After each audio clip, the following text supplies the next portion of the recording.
Kapitan Boy Miranda sa Barangay San Roque nibutyag nga wala sila calamity fund alang sa mga nasunugang biktima.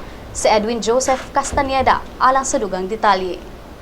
5 kaadlaw human maigo og dakong sunog ang Barangay San Roque sa Dakbayan sa Sugbo, wala pa gihapon mideklarar og state of calamity ang mga opisyales sa maong barangay. Si Barangay Secretary Murphy Yarong nibutyag nga mipatawag siya og pulong niadtong Martes apan duha ra ka mga konsehal ang nagpakita. Sa interview sa Sunstar Cebu, si Barangay Captain Boy Miranda miingon nga bisan pag madeklarar ang state of calamity, wala gihapon sila magamit nga pundo kay wala pa inaaprobar nga budget ang barangay tungod sa mga wala na saysay nga transaksyon sa niaging administrasyon. Dugang pa ni Kapitan Miranda, igstorya pa siya ni Cebu City Mayor Michael Rama kung asa makakuha og pondo aron magamit sa pagtabang sa 278 ka pamilya nga nawad-an og panimalay human sa sunog nga miigo sa barangay sa niaging Biyernes. Sa pagkakaron, ang mga biktima sa sunog nagsalig sa mga donasyon gikan sa Cebu City Hall, sa mga religious groups ug sa mga nagpakabana nga mga Subuanon. Ni si Edwin Joseph Castañeda alang sa Sunstar, Pilipinas.